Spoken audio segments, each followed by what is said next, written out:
We'll go ahead and get started. Welcome back again to our second week of Chowder and Chat. For those of you who are visiting us here today, my name is Father Ryan Healy. I'm the assistant priest here at the Catholic Collaborative of Falmouth. It's a great joy to be with you again for this Chowder and Chat series. I thought for these first few minutes we would just review what we talked about last week. As I said, our topic for this Chowder and Chat series is Eucharistic miracles, miracles from throughout the centuries of the Church that have centered around the Blessed Sacrament. And so we talked about, I explained that Cardinal Sean is having that year of the Eucharist starting this coming Holy Thursday all the way until June of the following year in order to increase devotion to the Blessed Sacrament. And we talked about what do we believe about the Blessed Sacrament. And we said, as Catholics, we remember from Catechism that we believe with the words of the priest, that the priest who has been ordained through apostolic succession, that he's given the power to confect the sacraments, most particularly by his words of the institution of the Lord at the Mass, that with the words, "This is my body, this is my blood," the bread and the wine truly do change sacramentally and really into the body and blood of Christ. While we talked about the word that the Church uses to describe this picture here was the picture that I used on my invitation to my ordination, actually. It's this very beautiful picture from, I believe, the 16th or 17th century by a Flemish painter. And then if you look, it's a very large painting, but then if you go closer, you see that the host has something in it. And in the next picture, you'll see it's a faint image of the Lord in the host above the chalice. I think it's Jan van Eyck is the painter. And so we said that the word that the Church uses to describe this is transubstantiation, the changing of substances, that all of the accidents and characteristics remain the same, but what it actually is, changes into the body and blood, soul, and divinity of Christ. So transubstantiation. I forgot to mention last week also about the Church also believes, so we believe that all of the bread and all of the wine that's on the altar that the priest intends to become the body and blood of Christ is changed. Even the smallest particles that would be in the container of the host, in the ciborium. And so there's always been a long tradition in the Church of being very careful about even the tiniest particles of the Eucharist, knowing that even these are our Lord and Savior Jesus Christ, because even the small crumb, it still has the substance, the accidents of bread. But it has truly been changed into the body of Christ. So one of the Church Fathers in the 4th century had this quote to say. He said, for those who would be receiving communion, he said, "Take care that you do not lose one piece of that which is more precious than gold or precious stones." Just pointing out our long-held tradition and belief that even the smallest particles of the Eucharist are most precious, more precious than gold or precious stones. And the Church, you might remember from the old days before the Vatican Council, that they would manifest this by, sometimes the altar boy would hold a plate under those people who would be receiving communion, just in case anybody were to drop a particle. And you can see this is Pope Benedict using one of those. There's a nun in the picture, and he's giving her communion with one of those plates, just emphasizing that real faith in the transubstantiation, the real presence of Christ in the Eucharist. We also spoke about our identity as Catholics in the Eucharist, founding ourselves and grounding ourselves around Sunday Mass and coming and receiving the Eucharist, and how John Paul II spoke at the beginning of the year, I believe 2005 or perhaps 2003, about the great importance of looking into this new century with our eyes on the Eucharist, where Christ has manifested himself to us. Excuse me. We also spoke about what is the Church's definition of a miracle, and the Catholic Dictionary defines it as a sensibly perceptible effect, something that you can actually see and surpassing at least the powers of visible nature, it's not easy that it could have been done by anything natural, produced by God to witness to some truth or to testify to someone's sanctity. So obviously the Eucharistic miracles are witnessing to the truth of Christ's real presence in the Eucharist. And again, as I said last week, Cardinal Sean had begun that year of the Eucharist, kind of prompted by that survey that came out in August on what do Catholics believe about the Eucharist. And it was saying that the majority of people who had been polled, maybe 60 or 70%, that said that they thought it was a symbol, and a lot of them thought that that's what the Church actually says about it, which is obviously not what the Church says. And so on their the website of the Boston Archdiocese, when talking about their Year of the Eucharist, I was reminded they have this story there from the great. Does anyone know who this is in this picture? Does anyone know? Flannery O'Connor. Yes. So this is Flannery O'Connor, who was the great and wonderful Catholic writer from the South, who I believe maybe passed away in the 60s or 70s. Is that right? And there's this great story that's told of her that she was at a literary gathering. This is talking about the great importance of the Eucharist and how we have to actually believe what the Church teaches. And she said, at a literary gathering back in the 1940s, another author whose name was Mary McCarthy said that she always thought the Eucharist as a symbol, and she thought, it's a pretty good one to me. And O'Connor replied, and she was known to be very blunt and very frank, and a lot of her stories are kind of blunt and a little bit dark, and they have, she lays it all out there, and she said to the group, she said, if it's only a symbol, to hell with it. So she made her point, and she was very right. She's, if the Eucharist isn't really Christ, and if it isn't the body and blood of Christ, then why should we go to Mass on Sunday? You could find a much better social club somewhere else. It's a very nice social club here, but if it's not, she's right. Then to hell with it. So today, I thought we would just begin with the most famous Eucharistic miracle of all time, or the most famous in the Church, which takes place in Italy some 1,200 years ago in a little town called Lanciano. And so you see where Rome is, kind of in the center of Italy. And the event takes place at a small church that is found in this town of Lanciano. And the name of Lanciano actually comes from the word for lance. And it has been held in the tradition that from the town of Lanciano came the soldier who stood at the foot of the cross, whose name we know was, the tradition tells us, was Longinus. And it has been believed that Longinus was from this town of Lanciano, so there's kind of this interesting significance that we believe that he who pierced the heart of Christ with his spear was from this town, that this miracle is worked here in Lanciano. So the event that we will be talking about today took place in the year 750 A.D. It is and it centers around a single monk who was celebrating Mass in the little church in the center of Lanciano, and he was a monk who was struggling with his belief in the presence of Christ in the Blessed Sacrament. He prayed constantly, asking for God to relieve his doubts about that he wanted to believe that Christ was actually there, but he was really struggling with it, and he was kind of afraid that he was going to lose his vocation and just quit because he wasn't really seeing the point in it. And so he suffered kind of day in and day out doing the Mass, and these doubts kind of just kept gnawing at him.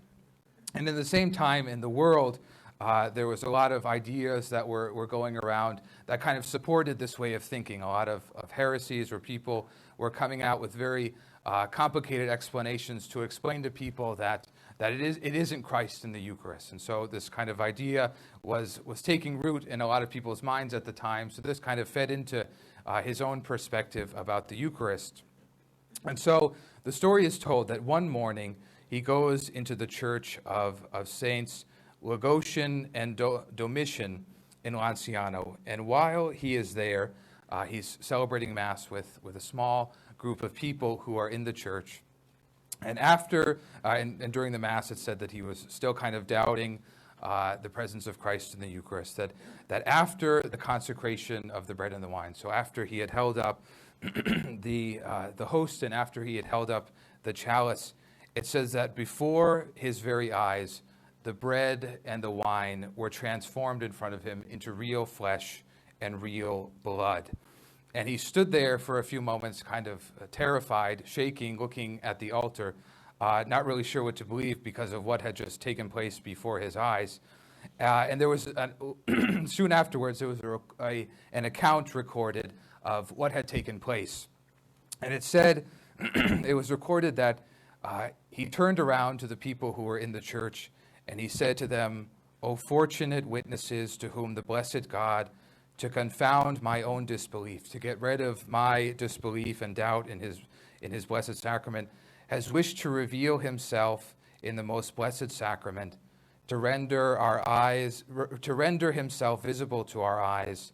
Come, brethren, and marvel at our God so close. Behold the flesh and blood of our most beloved Christ." And at that, the people come forward and they rush up to the altar to see this. And indeed, on the altar, the bread had become a piece of human flesh, and in the chalice, the wine had turned into real human blood.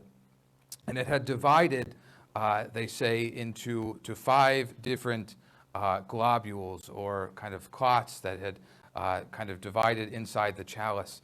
And the people came up, and after they had witnessed the miracle, and they began to wail and to ask forgiveness from God for their sins, for being able to witness this. Others started declaring themselves unworthy to witness such a miracle, while others got down on their knees and started praying thanksgiving that they were able to be present in the church. And at his words, as he called out from the altar, people ran up, crying with great affection for the Blessed Sacrament as Christ had revealed himself. And they went forth from the church and then went and told people all over town, and the news of this spread. And so this miracle still exists today in the church of Lanciano. I was supposed to show this earlier, but this is an artistic just depiction of the priest celebrating Mass and holding the piece of bread that had become flesh in his hands. He, as I said, the host still exists today in this church in Lanciano, and here is an image of it. You can see it's this circular piece of tissue, of flesh, that the center is kind of, I believe, deteriorated a little bit, but the piece still remains intact.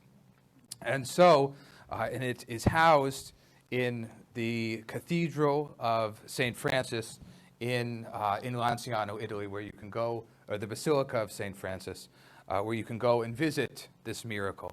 And it is housed inside the church in this large kind of monstrance that we would use for adoration. And so you can see at the top is that piece of flesh that is encased in glass. And then in the bottom of it is this kind of crystal goblet that contains the blood, if you see that in that left picture. Okay, so amazing so far, but it gets even more amazing. So the church had been saved in this church since the year 750, and over the years they had taken it out at different times and examined it. One of the first things that they did as a scientific investigation was to weigh the blood that was in the chalice. I'm not sure why that was their first go-to, but they decided to weigh the blood globules that are in the chalice, and they found, strangely enough, that each of them had the same exact weight to the others. And for some reason, when they weighed them together, they all weighed the same amount as if they were individualized. So over the centuries, the church had kind of changed the container that it was in order to protect it, and the church had gone through different hands of different groups taking care of it. And then finally we get to the 20th century, when the church wanted to do real scientific investigations into this, as kind of modern science was coming around and would be able to tell us more things about this and to kind of definitively prove this. And so in the year 1970, the Archbishop of Lanciano and the priest who was in charge of the church there, with the approval of Pope Paul VI, decided that they were going to launch an investigation to find out what they could. And so they went around and they tried to find the best doctor in Italy at the time who would be able to really give some good answers. And so they found this doctor whose name was Dr. Edward Linoli, and he was the director of of one of the local hospitals, and he was a professor of anatomy, histology, which maybe some of you know, but it's the study of microscopic structures in tissues, I believe, and in organic matter, professor of chemistry, and of clinical microscopy, in order to perform scientific investigations on the relics, which had then, by that time, occurred 12 centuries earlier. And so in 1970 and 71, he carried out these investigations with the samples and with the miracle themselves. And he was able to take some kind of microscopic photographs of them in order to base his research. And he finally published a report on March 4th, 1971, that detailed the whole study that he had carried out. And the basic results of it, there are 5 that we'll go through. He had very interesting things to say about what he found. And remember, this was like a very noteworthy and extremely distinguished scientist in the field at the time. And so these are the findings of Dr. Edward Linoli in 1971. So he said, first, that the miraculous flesh is authentic flesh consisting of muscular striated tissue of the myocardium. Okay, so he was even able to identify what the specific flesh was from the human body. You know that if you were to look at it, if you were to take flesh from a human body, you could tell where on the body it came from. Was it a piece of leg muscle, or what was it? And he came back with the conclusion that it was a piece. So some of you might know what this means: muscular striated tissue of the myocardium. It is a piece of the wall of the heart. It is a piece of heart tissue. And so the myocardium, he found that it was from, I want to make sure I get it right. He said present in the sample itself were several distinct structures that he could make out at the microscopic level. The myocardium, the endocardium, the vagus nerve, and also the left ventricle of the heart for the large thickness of the myocardium. Meaning that it was from kind of so some of you probably could explain it a lot better than me, but that it was a piece of the interior of the heart. It was a piece of the wall of the heart that allows the blood to pump. The second thing so that was about the miraculous flesh. The miraculous blood, he said, is truly human blood. And he said the chromatographic analysis indicated this with absolute and indisputable certainty. So he put the blood under this real and heavy scrutiny on the microscopic level and came back saying that this is actually real human blood. He went on to say the immunological study shows with certitude, and these are direct quotes, I believe, from his report that he published. He said, with certitude, that the flesh and the blood are human, and that the immunohematological tests allow us to affirm with complete objectivity and certitude that both belong to the same blood type, AB.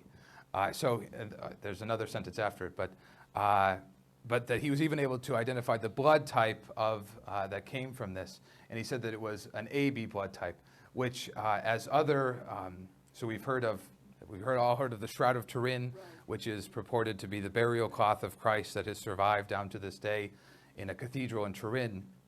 And he said that they found small splotches of blood on the Shroud of Turin. And he said the blood type AB is the same blood type as that of the man of the Shroud of Turin, and the type that is most characteristic of the Middle Eastern populations. And so I was learning that I guess only 5% of the world's population has a blood type of AB positive, and that 15% of them come from Middle Eastern descent. And so it was there was a great likelihood that a person who has the AB positive blood type would have a Middle Eastern descent. He went on to say that the proteins contained in the blood have the normal distribution in the identical percentage as that of serose proteic chart for the normal fresh blood. So he was saying that the proteins that are present in this blood are basically the same as if it was fresh blood, even though this blood is 1,200 years old, that the proteins are the same. And his final conclusion was, no histological dissection has revealed any trace of salt infiltrations or preservative substances used in antiquity for the purpose of embalming. So that there's nothing present here that has made this survive this long. Usually in order to make, a human body survive, you need to embalm it or use salt or other preservatives. And he said none of that is present in these samples. So he was questioning how they could have even survived 1,200 years. So as I said, his report, so he discarded this whole hypothesis that this could have been a hoax carried out centuries ago in the 8th century. And his notebooks were published as the Sklavo notebooks in a medical journal. And it aroused this great scientific interest around the world. It should also be pointed out that the blood from Lanciano retains all of the chemical and physical properties without deteriorating in any manner whatsoever. So whereas like if you draw normal human blood out, after 15 minutes, the biological activities cease irreversibly. But he said, as he was saying in those proteins, it seemed as though it was a fresh blood sample. So after Dr. Linoli had published this, in order to kind of look into it further, the World Health Organization put together this task force in 1973, maybe to see if he had actually been mistaken in what he had produced. And so in 1973, they brought together this chief advisory board. They appointed a specific commission to corroborate Linoli's findings. And their research lasted for 15 months, and they did over 500 tests on the samples. And it was verified that the fragments taken from Lanciano could in no way be likened to embalmed flesh, that embalmed tissue, that this wasn't somehow embalmed tissue in these in the container. And as they were even able to say that they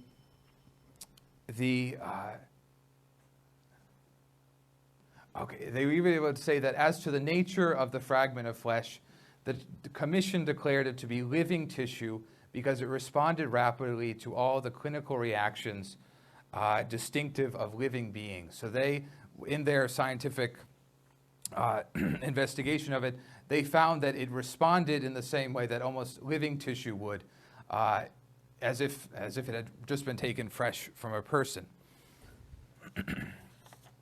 The report was then, it fully corroborated what all of Professor Linoli's conclusions, and they were then able to publish their work along with the World Health Organization and the Medical Commission of the UN, and they published it in December 1996 in New York and Geneva. And they declared at that time in the report that science, aware of its limits, has come to a halt, face to face with the impossibility of giving an explanation to the miracle of Lanciano. So I have two more things that I'd like to touch upon before we finish. So that is the miracle of Lanciano that still exists now today. Tourists can go and visit it, and it has been put under serious scientific scrutiny to find out more about it. And they've come up with these very intriguing scientific findings that it seems that there's no way that this tissue and this blood still should be in existence, that it should have decomposed long ago. And even these very sophisticated and high-up groups in the World Health Organization and Dr. Lannoli have corroborated all these findings.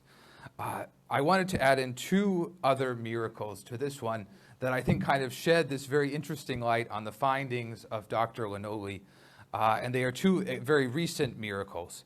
The first one takes place in 1996, and I thought the scientific findings of them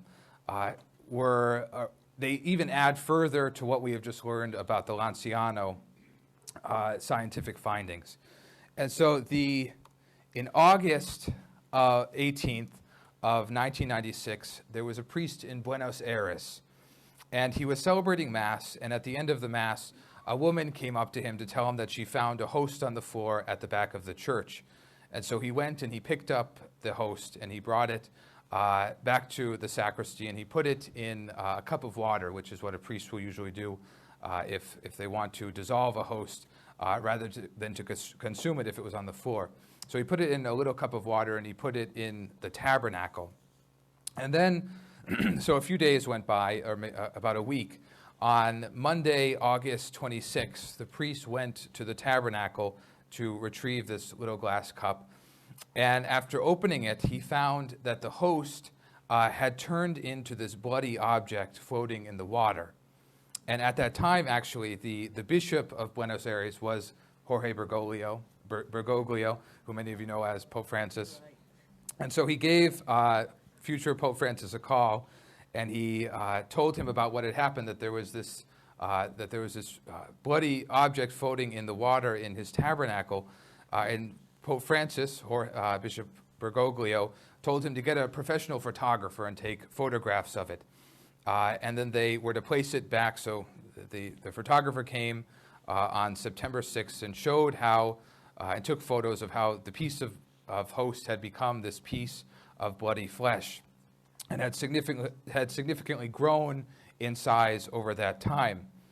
But then for 3 years, it remained in that tabernacle, in that church, and kept a secret. They didn't want to kind of create this mass hysteria and have get people too excited about it, so they left it in the tabernacle. And during that time, they observed that it didn't decompose at all. And so after 3 years, in 1999, Bishop Bergoglio decided that they should do a scientific analysis on it. So they got a Dr. Frederic Zugiba, who was an expert in cardiology and forensic pathology. In 2005, he was able to finish these studies. So he began in 99, and he was probably working throughout these years on these samples. And he was able to say, these are some of the findings that he came back with. He said the analyzed material is a fragment of the heart muscle found in the wall of the left ventricle close to the valves. So again, he identifies this totally separate piece of flesh in this tabernacle in Buenos Aires as a piece of heart muscle from the left ventricle, even the spot in the heart. This muscle is responsible for the contraction of the heart. The left cardiac ventricle pumps blood to all the parts of the body. The heart muscle is he goes on to say that this particular piece of flesh, he said, is in an inflamed state and contains a large number of white blood cells. This indicates that the heart was alive at the time the sample was taken. I affirm that the heart was alive since white blood cells die outside of a living organism. They require a living organism to sustain them. Thus, their presence indicates that the heart was alive when the sample was taken.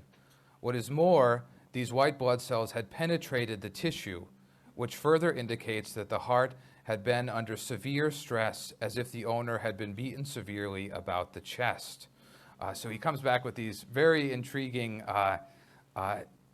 report about the Buenos Aires sample, and he says that it was taken from a living heart, a heart that was alive at the time. And this presence of the white blood cells indicate that this person was about to die, probably.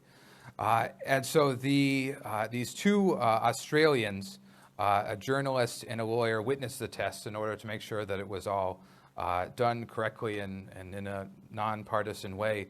And the doctor then submitted his findings, and he said that after he had submitted he didn't, I forgot to mention this, they hadn't told him where the sample had come from. They decided to just leave it and see what his findings was without telling him.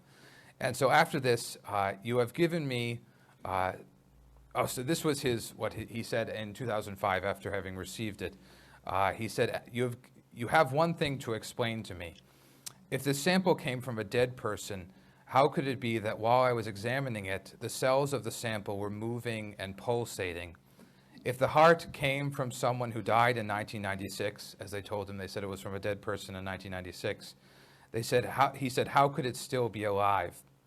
And it was only then that one of these Australians explained to him that the analyzed sample came from a consecrated host in a church that had mysteriously transformed into bloody human flesh.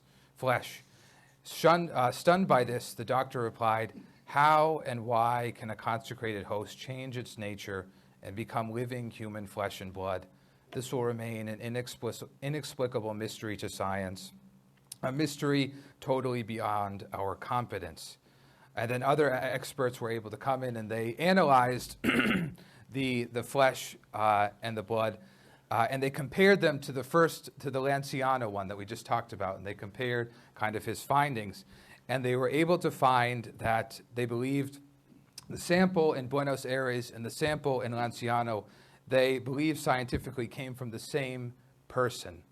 And they said that the blood type of both of them was an AB positive, as I said, which is this rare blood type from those of Middle Eastern descent.